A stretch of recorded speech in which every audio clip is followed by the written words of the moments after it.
ایک دفعہ کا ذکر ہے بہت پرانے زمانے میں ایک وسیع و شاندار سلطنت ہوا کرتی تھی جس کے در و دیوار میں سونے کی جھلک دکھائی دیتی تھی۔ اس سلطنت کا نام تھا سلطنت زرین پور۔ محل کے بلند ترین مینار بادلوں کو چھوتے تھے اور بادشاہ کے باغوں میں ایسے نایاب پھول کھلتے تھے جو دنیا بھر میں کہیں نہیں ملتے تھے۔ اس سلطنت کے حکمران شاہ زرین نہایت انصاف پسند اور بہادر تھے۔ ان کی ایک ہی بیٹی تھی، شہزادی زرنگار۔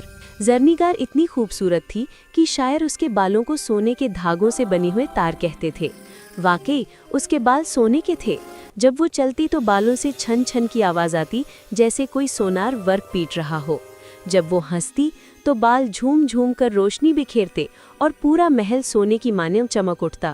لوگ دور دور سے اس کے بال دیکھنے آتے اور بادشاہ نے حکم دے رکھا تھا کہ کوئی شہزادی کے بالوں کو ہاتھ نہ لگائے، کیونکہ وہ نہ صرف سونے کے تھے بلکہ جادوئی بھی تھے۔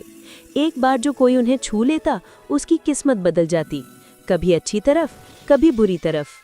شہزادی زرنگار کو اپنے بالوں سے نفرت تھی۔ بابا، یہ بال مجھے قیدی بنا دیتے ہیں، وہ اکثر روتے ہوئے کہتی۔ میں ان کے بغیر کیسی لگتی ہوں؟ کیا میں خوبصورت نہیں رہوں گی؟ بادشاہ مسکرا کر کہتے، بیٹی، تمہارے بال تمہاری شناخت ہیں، یہ تمہیں اللہ کی خاص نعمت ہے۔ مگر زرنگار کو لگتا کہ یہ نعمت نہیں، عذاب ہے۔ وہ راتوں کو چپکے سے اپنے بال کاٹنے کی کوشش کرتی، مگر جوں ہی کینچی بالوں کے قریب جاتی، کینچی پگھل جاتی یا بال اور لمبے ہو جاتے۔ ایک دن سلطنت میں خبر پھیلی کہ شمالی جنگلوں میں ایک خوفناک ڈائن رہتی ہے جو لوگوں کو پتھر بنا دیتی ہے۔ ڈائن کا نام تھا ملکہ سیاہ فام۔ اس نے اعلان کیا تھا کہ جو کوئی اس کے پاس شہزادی زرنگار کے سونے کے بالوں کا ایک تار بھی لے کر آئے گا، اسے ڈائن اپنی پوری جادوئی طاقت دے دے گی۔ یہ سنتے ہی سلطنت میں ہلچل مچ گئی۔ بہت سے بہادر، لالچی اور بیوقوف شہزادے، تاجر اور چور شہزادی کے بال حاصل کرنے کے لیے محل میں گھسنے کی کوشش کرنے لگے۔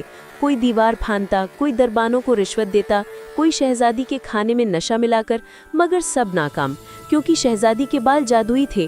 جو ہی کوئی بری نیت سے ہاتھ بڑھاتا، بالوں سے بجلی جیسی چنگاری نکلتی اور حملہ آور راکھ ہو جاتا۔ بادشاہ پریشان ہو گئے۔ انہوں نے اعلان کیا کہ جو کوئی شہزادی کو اس لعنت سے نجات دلائے گا اسے آدھی سلطنت اور شہزادی سے شادی کا وعدہ ملے گا۔ اب افسانہ ایک غریب لکڑہارے کی طرف مڑتا ہے۔ اس کا نام تھا فرہاد۔ فرہاد شمالی جنگلوں کے کنارے رہتا تھا۔ وہ نہایت ایماندار، ہمت والا اور سچا نوجوان تھا۔ اس کی ماں بوڑھی تھی اور اندھی۔ فرہاد روز جنگل سے لکڑیاں کاٹتا اور شہر میں بیچ کر ماں کا پیٹ پالتا۔ ایک دن جب وہ جنگل میں لکڑیاں کاٹ رہا تھا تو اسے ایک بڑھیا روتے ہوئے ملی۔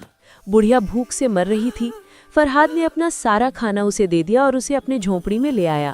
بڑھیا نے کھانا کھایا اور فرہاد کی ماں سے باتیں کرنے لگی۔ رات کو جب فرہاد سو گیا تو بڑھیا نے اس کی ماں سے کہا، تمہارا بیٹا بہت نیک ہے۔ میں کوئی عام بڑھیا نہیں، میں پریوں کی ملکہ ہوں۔ میں تمہارے بیٹے کو 3 تحفے دوں گی۔ پہلا، یہ جادوئی کلہاڑی، یہ جو بھی لکڑی کاٹے گی سونا بن جائے گی۔ دوسرا، یہ چادر غیب، اسے اوڑھو تو کوئی نہ دیکھ سکے۔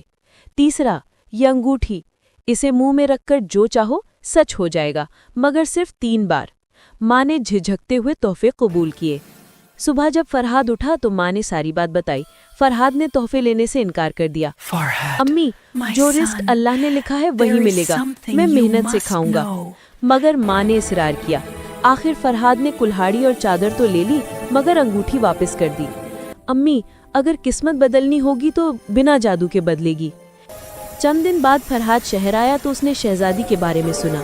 وہ محل کے باہر کھڑے لوگوں سے پوچھنے لگا۔ جب اسے پتا چلا کہ شہزادی اپنے بالوں کی وجہ سے دکھی ہے تو اس کا دل پسیج گیا۔ وہ رات کو چادر غیب اوڑھ کر محل میں گھس گیا۔ وہ شہزادی کے کمرے تک پہنچا۔ شہزادی بالکنی میں کھڑی چاند دیکھ رہی تھی۔ اس کے سونے کے بال ہوا میں لہرا رہے تھے۔ فرہاد چپکے سے قریب گیا۔ اس نے دیکھا کہ شہزادی رو رہی ہے۔ شہزادی، آپ رو کیوں رہی ہیں؟ فرہاد نے چادر اتار کر پوچھا۔ شہزادی گھبرا کر پیچھے ہٹی۔ تم کون ہو؟ کیسے اندر آئے؟ میں فرہاد ہوں، ایک غریب لکڑہارا۔ میں آپ کی مدد کرنے آیا ہوں۔ شہزادی نے فرہاد کی سادگی دیکھ کر اسے یقین آیا کہ وہ کوئی لالچی نہیں۔ وہ اپنا سارا دکھڑا سنایا۔ فرہاد نے غور سے سنا اور کہا، شہزادی، یہ بال کوئی لعنت نہیں،